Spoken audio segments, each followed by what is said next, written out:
Well, good morning, and thank you for joining us today. We are going to dig into the most recent report coming out of the Legislative Analyst Office in partnership with FCMAT, looking at non-classroom-based charters. And as folks come into the environment today, I just want to start by thanking you for being here. And it's my pleasure to introduce the experts on our discussion today, which are Edgar Cabral, Deputy Legislative Analyst of the Legislative Analyst Office, or LAO. Also, Michael Alferes, Fiscal Policy Analyst with the LAO, and Mike Fine, CEO of FCMAT. So thank you again for your time this morning and joining us, gentlemen. And it would be wonderful if you could start with just elaborating on the motivations and concerns that led us to this conversation or this study. Let's start there. Great. Good morning, everybody. Again, I'm Edgar Cabral, Deputy of the K-12 unit at the LAO, and we're a nonpartisan advisor to the state legislature. So I think a part of the impetus here was there have been some concerns around and some high-profile cases of issues in non-classroom-based charter schools. I think there was one in particular where there was significant circumstances of attendance fraud that occurred. And so I think that's raised some concerns about what has been going on in non-classroom-based charter schools. The legislature then enacted a moratorium on non-classroom-based charter schools. So for several years now, those existing programs have been able to operate, but there are no new schools that have been authorized over the last several years. And the moratorium is temporary, but it has that sort of end has been pushed a couple of times, but at this point is scheduled to end in 2026. And so our understanding is that there are a number of conversations around non-classroom-based charter schools that I think the state wants to address and try to deal with before that moratorium ends and new programs can be authorized and new schools can be authorized. So this, I think, report is one of the many additional work that will be done to inform those decisions and any changes that will take place.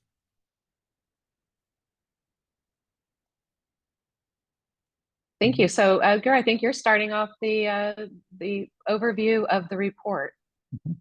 Okay, great. And I'm going to share my screen here, and we can get started. So, again, thank you, everyone. I'll start, and the way we'll go through is I'm going to talk the first part of it, and then my colleague Michael Alferes will cover some of the specific recommendations on the funding determination process, and then Mike will talk about some of the other recommendations in a broader section. But to make sure this is working, yes, okay. So again, this report was required by state law. So our office is often tasked with writing reports that the legislature is interested in. In this case, though, this is a co-author report. So our office and FCMAT were required to work on this report and look into this issue. And really, there's a kind of two-part requirements for the report. One is to make recommendations to improve the funding determination process that exists for non-classroom-based charter schools. And then second, to include recommendations for enhancing oversight and reducing fraud, waste, and abuse. So you'll see our kind of assessment and recommendations will be kind of split in that same way. Just to give you, before I get into what we're recommending, just a little bit of context for what these schools are, what they look like. So in statute, there is essentially starts at the attendance level. We define what is classroom-based attendance and non-classroom-based attendance. And there are a number of requirements there it's really about in-person, students being in person and interacting with teachers in real time. There's a variety of specific requirements for it to be considered in-person attendance. Then at the school level, we have a sense of what share of the ADA that the school generates is classroom-based versus non-classroom-based. And under our definition at the state level, if a school has more than 20% of its attendance as non-classroom-based, they are considered a non-classroom-based charter school. And so that's a pretty, just because that means like if you're 25% non-classroom-based attendance, you are a non-classroom-based charter school. So We'll get to that broad definition a little bit more in later slides. There are 313 charter schools in 23-24 that are considered non-classroom based. They're about 3% of all ADA in the state, which is fairly small, but when you look at it in terms of charter school attendance, they're more than a third of charter school attendance. So it is a large part of the charter sector. And for these schools to receive funding, they have to go through this funding determination process, which then will determine whether or not they receive 100% funding or if their funding is prorated. So this is the chart that kind of walks through the main elements that are looked at to determine whether a charter school will get full funding. And you can see that here that there are 3 different categories of that the process looks at. And this is the Department of Education does a review of this information, makes recommendations to the ACCS, which now I'm forgetting exactly what that acronym means, but it's a commission, charter school commission that reviews these things and then ultimately approves them. There are 3 aspects. There's the share of revenue spent on certificated staff, which is has to be at least 40% for you to get full funding. There's a share of revenue spent on instruction and related services, which needs to be at least 80% to receive full funding. And then there's having to have a 25-to-1 student-to-teacher ratio, or what the highest ratio is in the county. So the department is looking for information to demonstrate these things before deciding whether which level of funding the school will receive. And this process has been in place. I mean, this has been in place for 20 plus years. It's been around for a long time. So the process has been there. There have been a variety of sometimes interest or attempts to change it, proposals in the past, but really none of it has substantively changed in those 20 years or so. So in terms of our overall findings, we have kind of 3 main categories of findings, and I'll talk through the overall, and then I'll touch on the first one in more detail, and then I'll pass it on to my colleagues to talk about the others. But the first is that the term non-classroom based is a misnomer. It's really not necessarily reflective of the range of programs that exist that are considered non-classroom based charter schools. And we did, as part of our report, talk to many of them and got a sense of there are some programs that are really what you might imagine a virtual program where it's fully online, but a lot of programs were primarily in-person instruction being provided, a lot of services being provided in person with big facility blueprints. The other finding is that the funding determination process does have gaps in terms of the overall intent of this process has been to kind of have some oversight over spending at these charter schools, and in part because in the early 2000s, there were some concerns of some programs. At the time, I think they were more like homeschool or packet-based kind of programs where the costs associated with running them was significantly lower than the funding that was being received. And so that created the potential for the operators to gain financially from that. So I think that's why it was there. We think that purpose, there's still a role for the process to do that, but there are some gaps in terms of the information that's collected and how we are overseeing those school expenditures. And then finally, the process is not really an effective way to address other issues. So for the purposes of overseeing overall expenses in schools, I think that it still has its place. But in terms of addressing waste, fraud, and abuse, which is one thing that's specifically asked of us in the report, and we just don't think that's an effective place to address it. And if anything, this process needs other parts of the system to be working effectively for the funding determination process to work. So moving on to the first aspect in terms of the definition, I want to walk through a little bit here of our findings. So when we went out and talked to schools and we talked to charter school experts, we were asking a little bit of like, tell us what these schools look like. What are they like? They really gave us kind of 3 categories of schools. We heard about virtual schools. We heard of in-person or hybrid programs that maybe were in person, but they had a lot more flexibility in terms of when exactly students are in the classroom. And then we had homeschool, more home-based charter schools. It's really more like the charter school is really providing support to the parents who are providing education to students.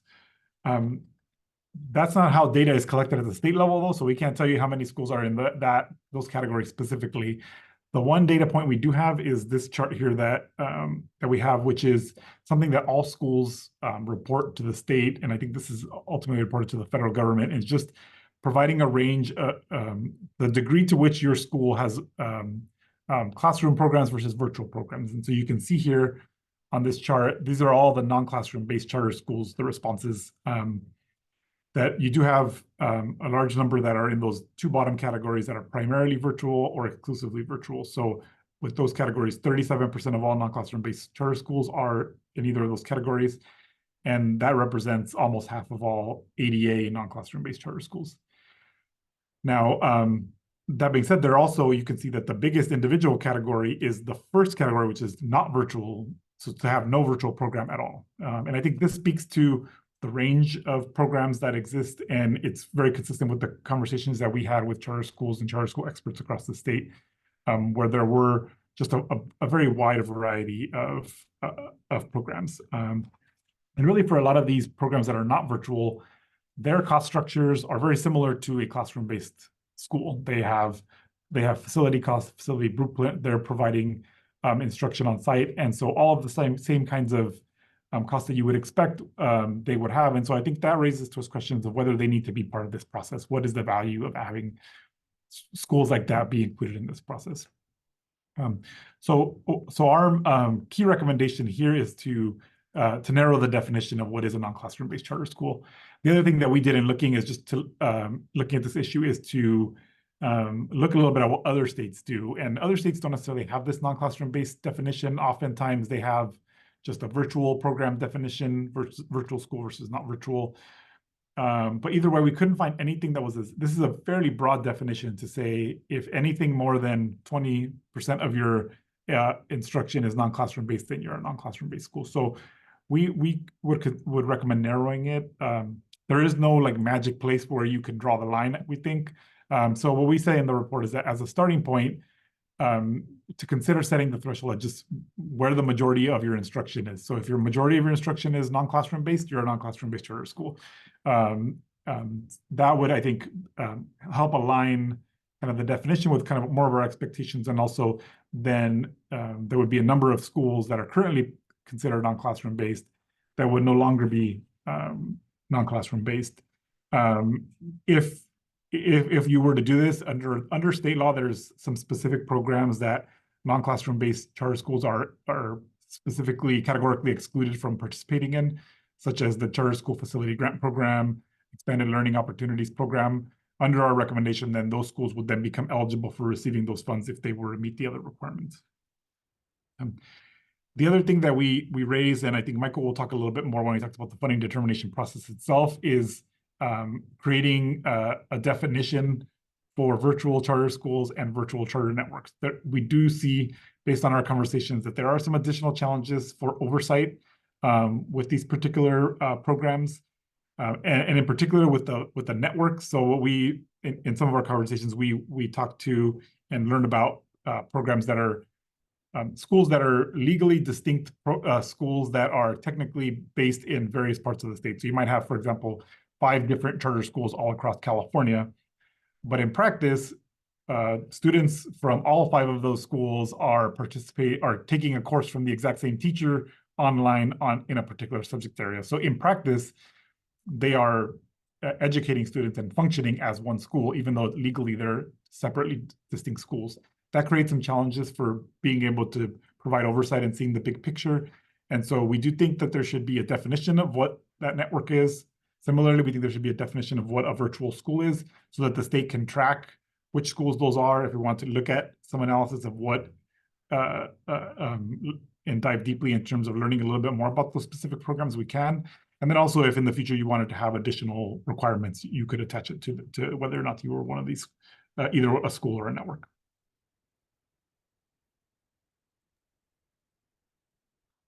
Okay. So I think that completes this first part of the section in the report, and then we can transition over to the next section, which is about the funding determination process itself. Yeah, so I'll be covering our recommendations on this area. So in our report, we make several recommendations to change certain aspects of the funding determination process based on our conversations we had with CDE and charter school folks over the fall, as Edgar mentioned. At a high level, our recommendations are intended to both improve the quality of data submitted to CDE and to eliminate gaps that exist in the current process.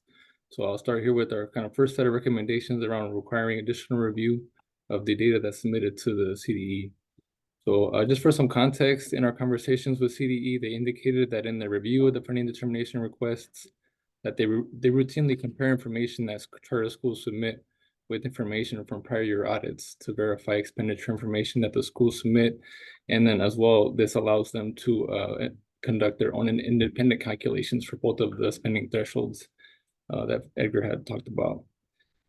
However, there is some information reported in the funding determination form that is self-certified and cannot be as easily verified by CDE. So our recommendations here are kind of to just make as much of the information included in the form subject to annual audits.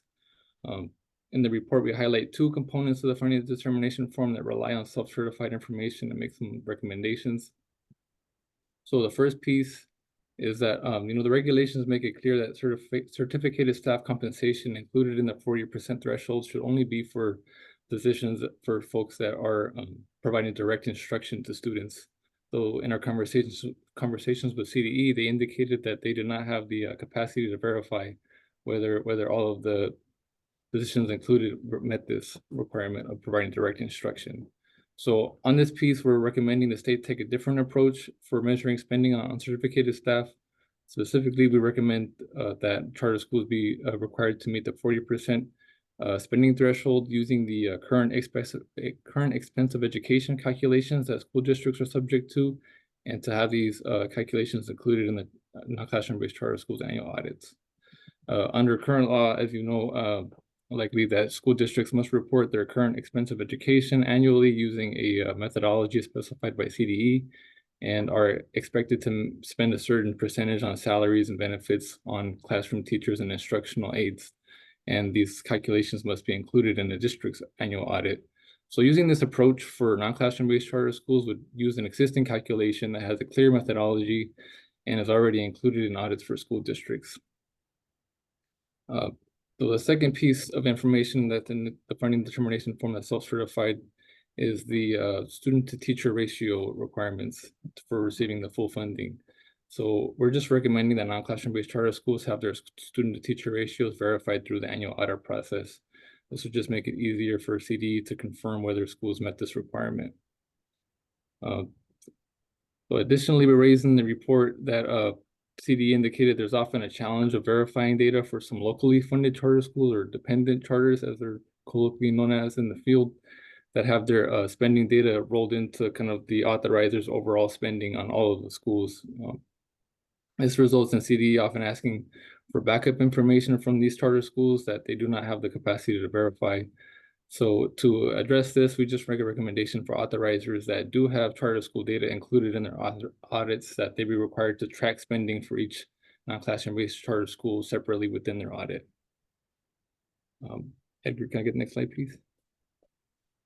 So kind of moving on to our next set of recommendations, we're recommending that the state move towards aligning the length of funding determinations with charter school renewals.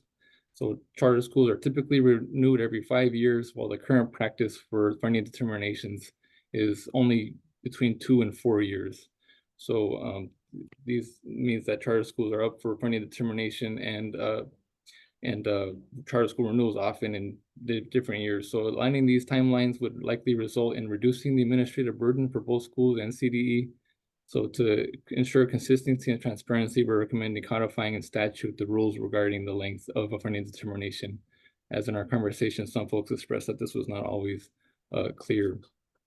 We're also recommending that the funding determination take into consideration a school's aggregate spending for all years since the previous funding determination, instead of the current practice of looking at prior year data only. This would ensure that school expenditures are aligned with the funding determination thresholds consistently over time, not just in the year prior to the funding determination. So looking at aggregate spending over the funding determination may also reduce some of the need for what's known as mitigating circumstances if schools are slightly below the thresholds in a year or two, but are above the thresholds in all of the other years. And though we are recommending for schools to submit forms to CDE in each intervening year, and CDE could review them on an interim basis and could notify schools that they identify that might be at risk of not meeting the spending thresholds.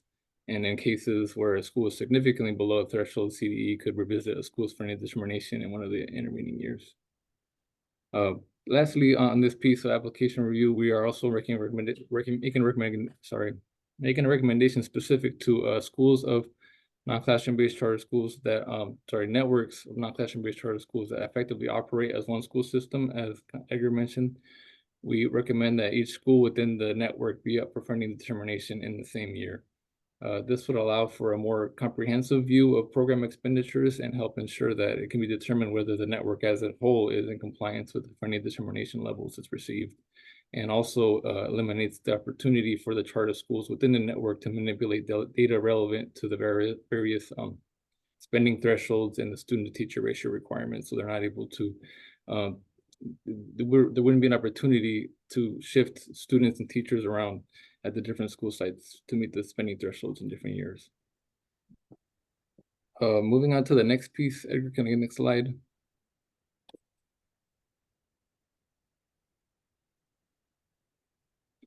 These are our recommendations specifically for the instruction-related spending threshold calculations.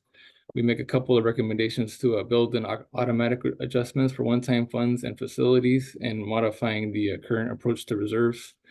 So regarding one-time funds, we're recommending modifying the funding determination form to automatically exclude from the instruction and related services threshold any unspent revenues from one-time funds appropriated in that year.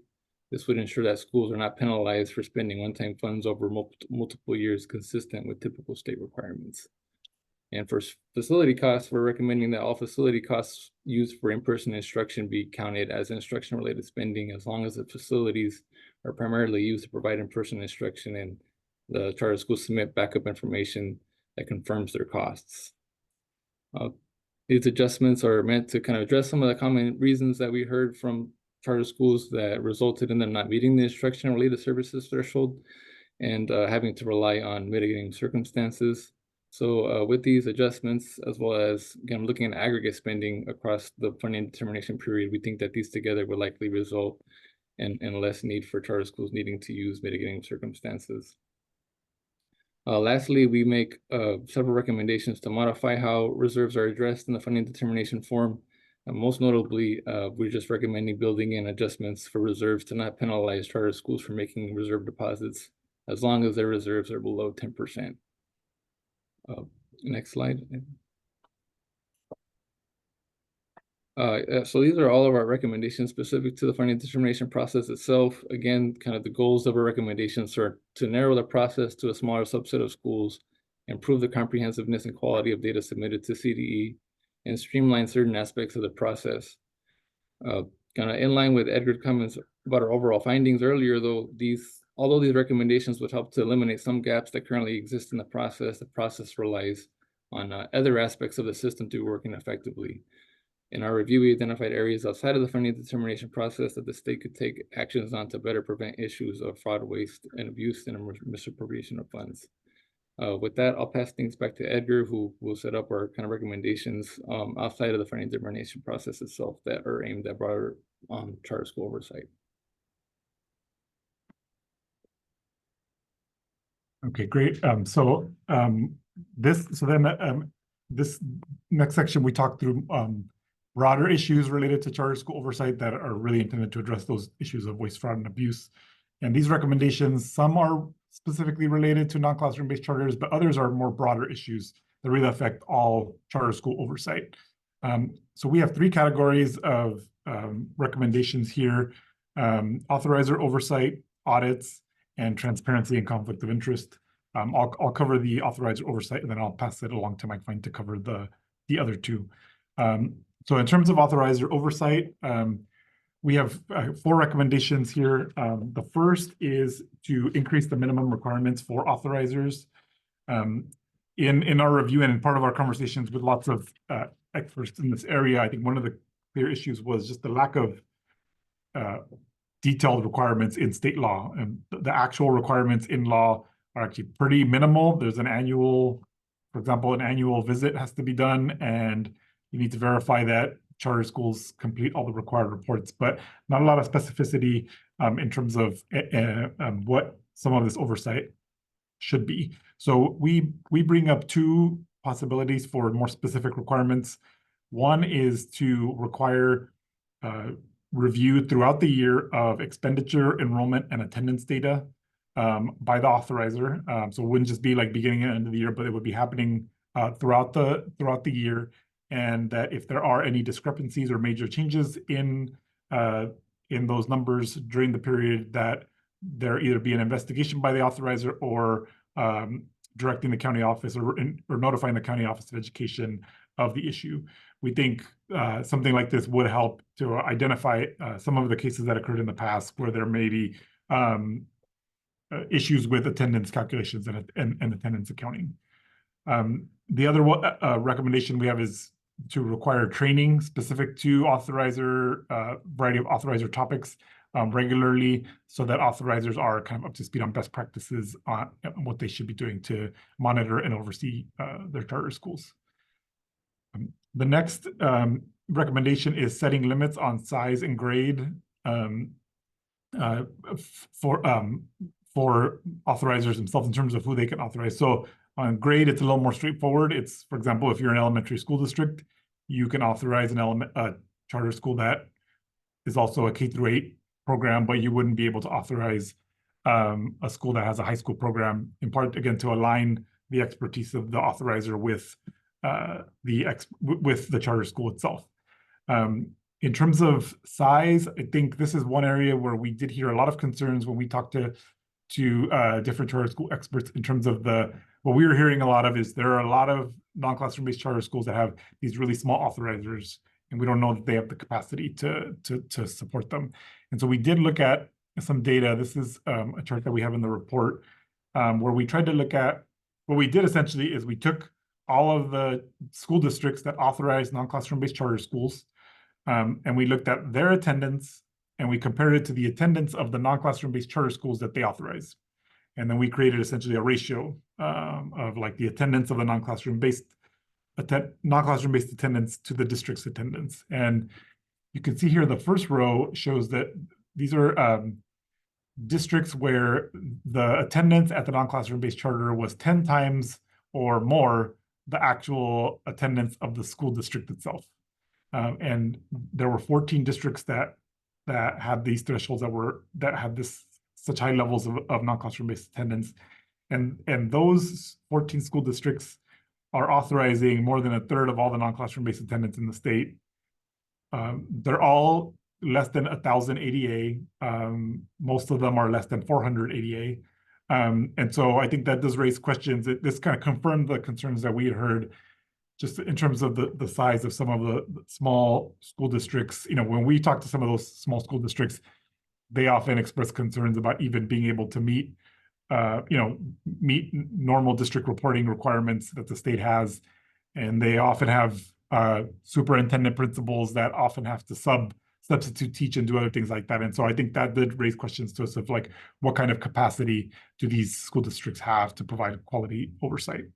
We don't have there is no, again, similar to the definition, there is no, we don't think there's like a clear analytical place to draw the line of like, this is where you should set the limit in terms of how much a district can authorize.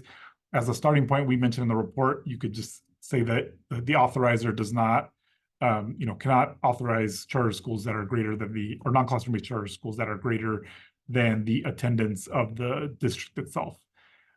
Under our recommendations, just to be clear as well, it wouldn't mean that then charter schools could not be authorized within their jurisdiction. It just means that the authorization and oversight would be provided to the county office of education, or maybe a nearby county office of education if the county office is too small in that specific county, but that there would be another entity that would be providing the oversight and authorization. The next recommendation is allowing higher reimbursement for spending on oversight. So right now there's a 1% oversight that can be charged. There can be a higher amount charged if the district is providing some facilities But in general, it's a 1% fee. We recommend in the report, we say you could do up to 3%, but no more than actual costs of oversight. This is something that I know has come up in our conversation since the report has been released. That and I think sounds like there should be a little bit more oversight and monitoring and auditing of school district accounting on this. That we should be ensuring that that 1% oversight fee is being used for actual oversight. And so I think that is something that we think makes sense as well. But that providing that higher threshold would allow for greater capacity to provide oversight. We do think that should be coupled with these additional minimum requirements that we specified earlier. And then the last thing we mentioned on oversight is to consider an alternative authorizing structure for virtual schools. Again, I think with virtual programs is where we do think there's a little bit more challenges in oversight, given that they might be very different from the kind of classroom-based programs that a charter school is operating, or that a school district is operating. And then when there are networks involved, I think that does make it challenging, because you might have a network of schools essentially operating as one school, but they might be 5 schools across the state, each with a different authorizer. And so how we ensure that somebody is seeing the big picture, I think, is a challenge that we see under our current structure. So we recommend an alternative authorizing structure, and we kind of lay out 2 options in the report. One would be to specify, to have in both cases, I guess we would recommend creating a new state agency that has the expertise in virtual programs and support. In one recommendation, that agency would be the authorizer for all virtual programs. Now, we do recognize that, and we think that would be valuable, because it does provide the expertise to do quality oversight of these programs. Now, we recognize this kind of is at odds with recent changes we've made at the state level. AB 1505, for example, specifically eliminated the possibility of the State Board of Education having a statewide charter. And this, I think, could be perceived as something similar. So the other option would be to keep authorizing where it is now locally at districts or counties, but then require this agency to work with them to make sure that proper oversight is being provided. Okay, so those are all our recommendations there. I'm going to pass it along to Mike to talk about audits and transparency. Great. Thank you, Edgar. Good morning, Tasha, and good morning, everybody. My pleasure to be with you this morning. This has been a very positive project, I think, for both the LAO and certainly for FCMAT. The opportunity to talk to a lot of folks out in the field about the subject of non-classroom-based charters. I think it's fair to say we learned a lot. Closing out the conversation here, and both Edgar and Michael referred to this, is ultimately oversight is dependent, and proper operation is dependent upon a number of layers of folks involved here. Things start with the charter school itself and its governing board, and that they are running an ethical organization, or they're running their organization in an ethical manner. They're following law, they're following proper procedures, and as part of their work is an annual independent financial and compliance audit. In most of the charter world, because they're private organizations, they would be subject to the Financial Accounting Standards Board, FASB, as opposed to school districts that are subject to GASB, the Governmental Accounting Standards Board. But they share in common the state K-12 audit guide issued by a collective group of folks and approved by the Education Audit Appeals Panel on an annual basis. With that said, the additional layers here are the authorizer, the county superintendent, if they're not the authorizer, and certainly the state. Each of these layers have to work in concert with one another. But specific to the audit, and these are not new themes that we raise here. They may be slightly refined from what we've seen over time. We will not be the only ones that raise these themes. There are another report that was issued, I think, last Friday that raises some of these same themes. There'll be another one coming out in a few months, most likely, that raises some of these themes as well. But it's really the underlying issue with the audits is ensure conformity across all LEAs. And LEAs would be school districts, county superintendents, and charter schools. And so today we have a bit of a disconnect between those three entities. We commonly put them in this bucket called a local educational agency, but we want to ensure that the statutes that apply are done in consistent with one another, and that we're accomplishing the same purpose. And so that's our first recommendation.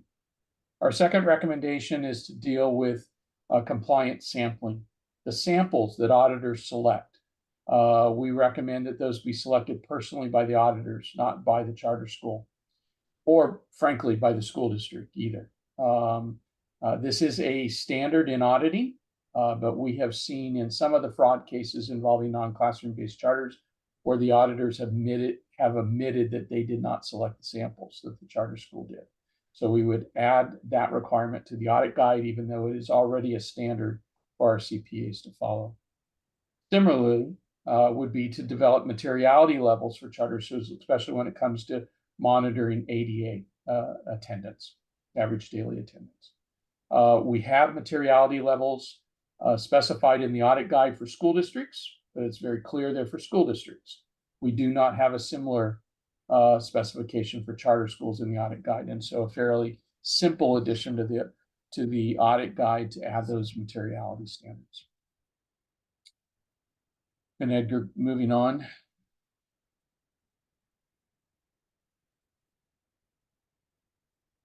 We would also, consistent with some of what Michael described in the funding determination process with regard to data that's submitted to CDE, we want to see some of that data also as supplementary information in the annual audit. It's not necessarily subject to audit, but included in the audit so that there's an extra set of eyes and verification. That would include enrollment tracking, a table of some type that tracks both enrollment and attendance by grade, or I'm sorry, by month and by track, if track is applicable, if the charter is operating on a multi-track year-round schedule. This is readily available information and is something we think would add quite a bit of transparency on a very frequent question that comes up, and that is, how does enrollment and attendance vary by month, by track, and by some other circumstances at some of these charters. Consistent with that, then we would also require the auditor to disclose changes greater than 5% from month to month in either enrollment or ADA. We've seen in some fraud cases where ADA varies greatly by month, and that leads us to believe there's not a consistent program across the full school year that's offered to kids when ADA can vary so greatly by month. And so a requirement that the auditor actually have a finding when it varies by more than a specified amount. The last item, again, not new, would be to specifically require additional training for auditors that are auditing K-12 school districts and charters. Auditors go through a licensure process through the Board of Accountancy, where they have to renew that license, and it includes ongoing continuing education every 2 years. We would mimic that, but the requirement would be, the additional requirement for training would be implemented by the Controller's Office to be eligible for the audit firm to be on the eligible list of auditors that audit K-12 school districts, right, or charter schools. The controller maintains that directory, and right now the only criteria to be on there is be in good standing with the Board of Accountancy, have a current license, and request to be on the list. We would add an additional requirement that they must fulfill some additional training that is directly associated to educational programming, educational finance, enrollment, attendance, independent study, those kinds of topics, and consistent with the audit guide, so an actual review of the audit guide, and that would be done every 2 years as well. And Edgar, the last slide, please.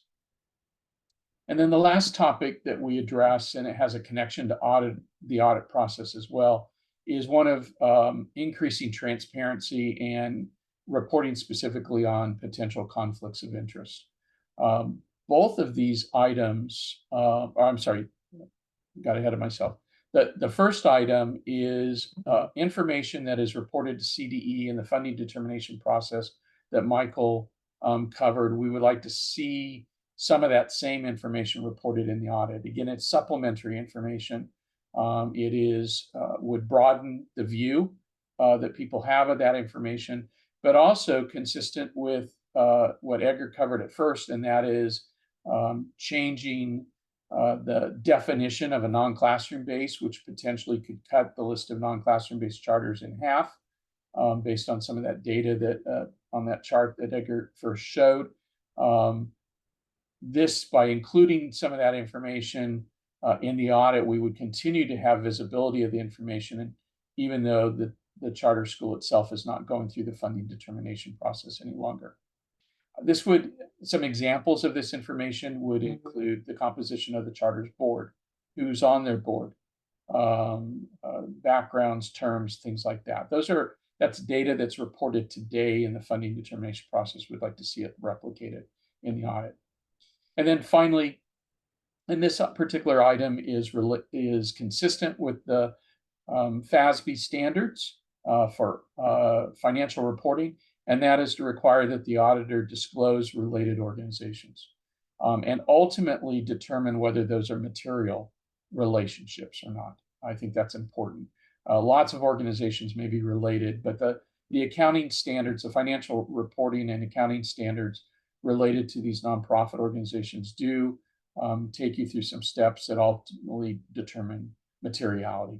So the first look at this would be the number of vendors, of the highest vendors, and disclosing the amounts paid to those highest vendors.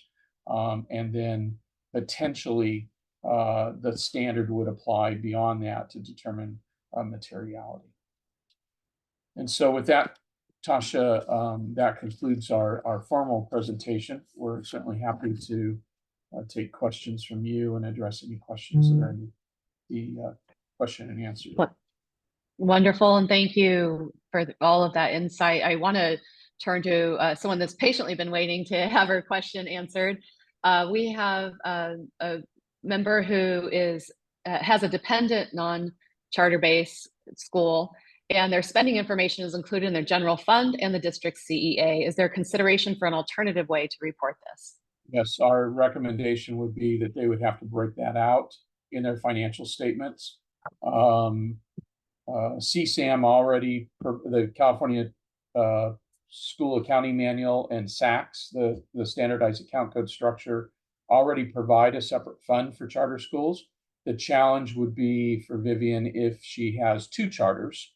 We would require that both be separated out, within SACS that can be done, but there are separate funds in CSAM to accomplish that. And then the burden would be on the auditor to break that out in the financial statements as well.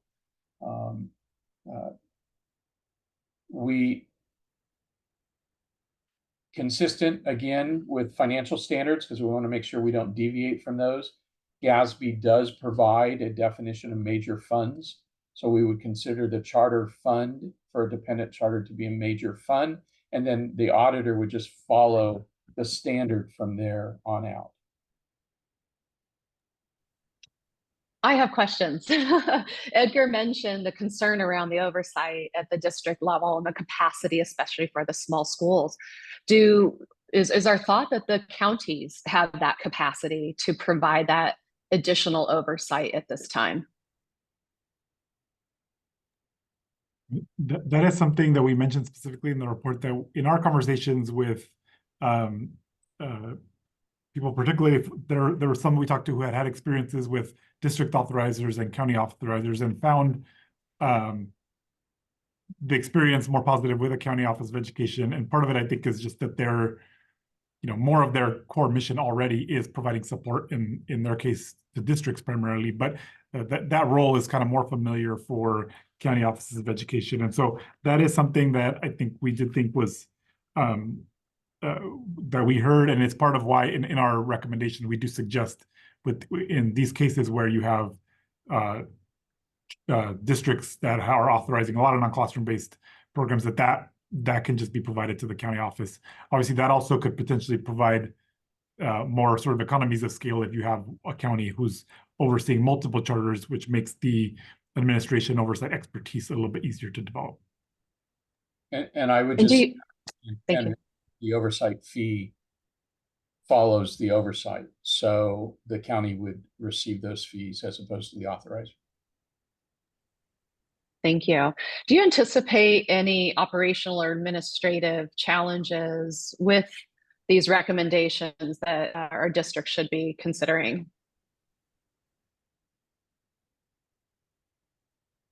I think so in terms of I mean, one issue came up, I guess, specifically for if you have a dependent charter and then you're responsible for, I think there's the issue of then monitoring and making sure that you understand and that you have the capacity to provide all of the information that I think we're specifying that charter schools would need to provide.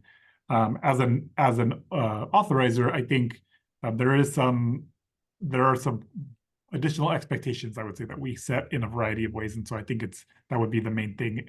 Both in one specific thing we mentioned in the report is for the funding determination process itself, that the charter is submitting that information, but they need to provide that information to the authorizer, and the authorizer should notify CD if they see any discrepancies, for example, with the numbers provided in the application versus what was in the audit, for example. So we also, again, are wanting more requirements in terms of more specificity in terms of what authorizing and oversight looks like. So I think all of those kinds of things will take reflection from a district to identify kind of what is it that we already do, what are the things that we would need to do differently. And in terms of next steps for these recommendations, where do we go? What is the timing? What are the next steps coming out of this report? I think so. I think obviously the report is to this report is now out. The legislature and the administration are aware of the report. I think this is part of, I think, a broader conversation about changes associated with non-classroom-based charter schools, particularly given that the moratorium is scheduled to end. That moratorium date I think, is January 1st, 2026. So we still have a bit of time, and so I think I don't think we have a clear sense yet of like what is the timeline for these changes. Because it's 2026, it doesn't have to happen this session, for example. It could be that something that's part of the conversations in 2025. So I think it'll one of the things that we've been thinking about as well as we were working on this report is when we started this report, we had a $15 billion budget deficit, and now we have a much bigger budget deficit, right? And so there's a lot of other things on the legislature's mind, on the governor's mind, that they're dealing with. And so given that, I think that's another reason why it could be that, say, things get delayed until next year. Yeah, and I would concur, Tasha. While we could get a request today for a hearing or be notified of a date of a hearing to take this topic up, I really think the legislature's capacity to deal with the topic right now is more limited, and we've got time before the moratorium ends. I think that is ultimately the goal, though, that was behind the request for the report, was can we address some of the issues before we need to address either extending the moratorium or letting it die peacefully.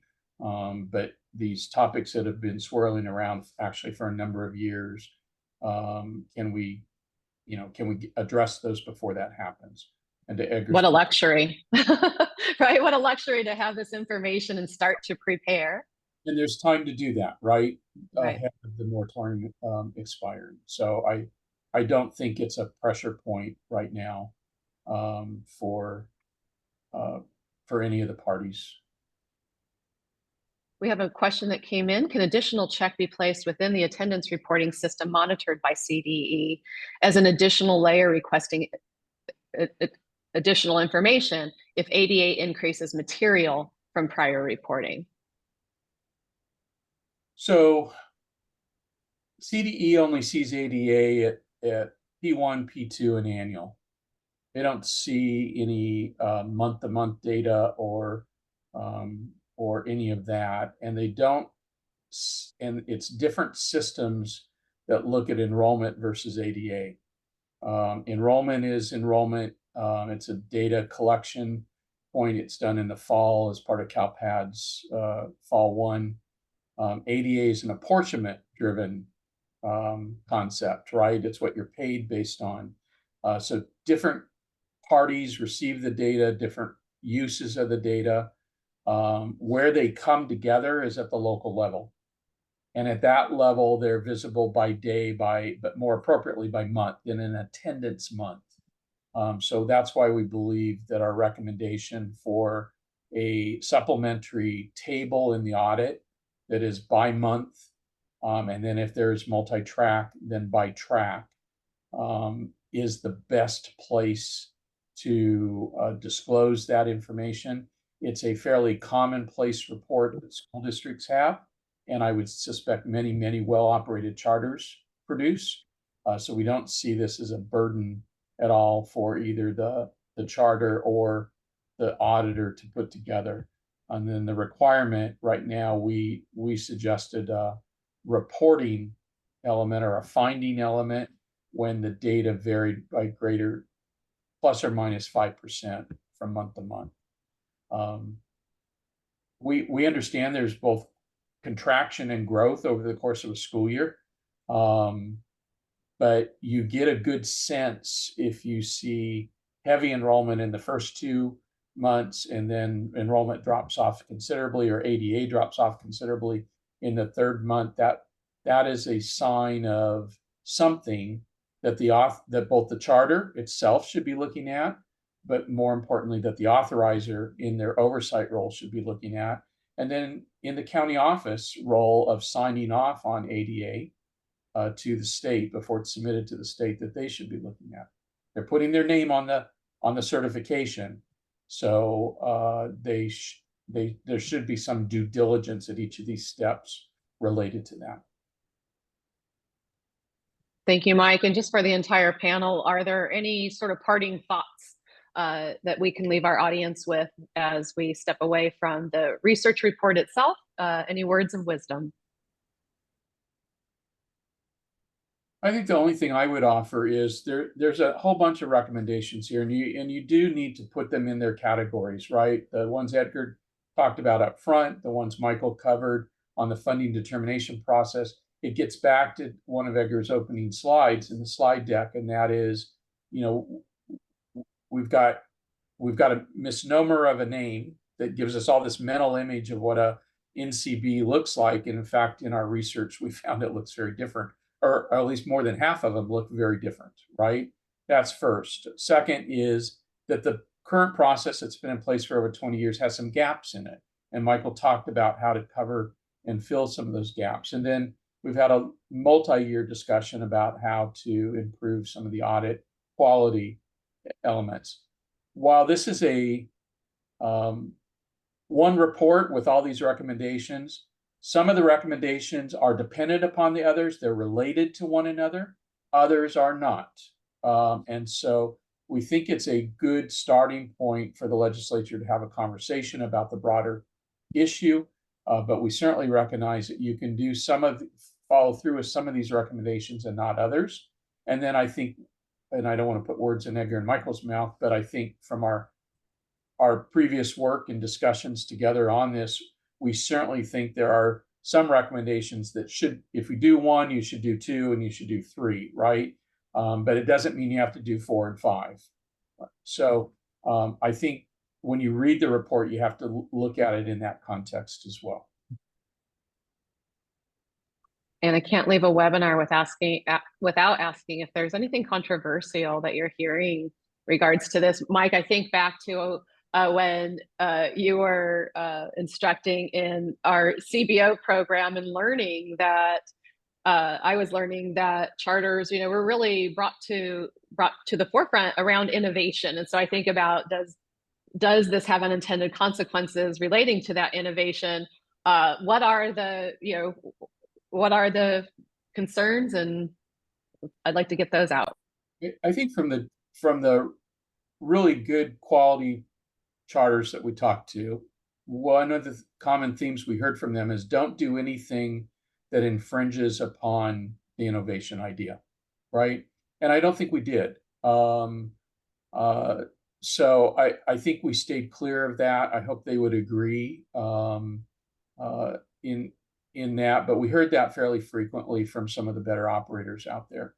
Having said that, are there some things that are controversial? Oh yeah, I'm sure different groups think recommendation 1 is horrible and recommendation 10 is horrible and so on. Probably from my perspective, the most difficult piece of this is one that is really important that be discussed, and that is this issue of size of authorizer. Limiting authorization. In California, we were, I think, the second state to have a Charter Schools Act. Other states are far more limited in their approach to authorization because I think they learned some lessons along the way. All the horses are out of the barn on that. So pulling back authorization would be a challenge, right?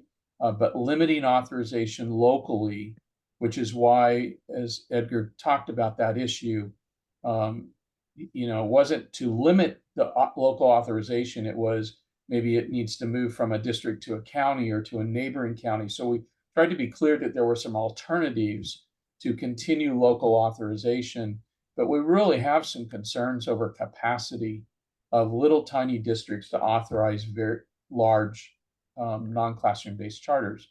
That data table that Edgar showed is actually pretty stunning data.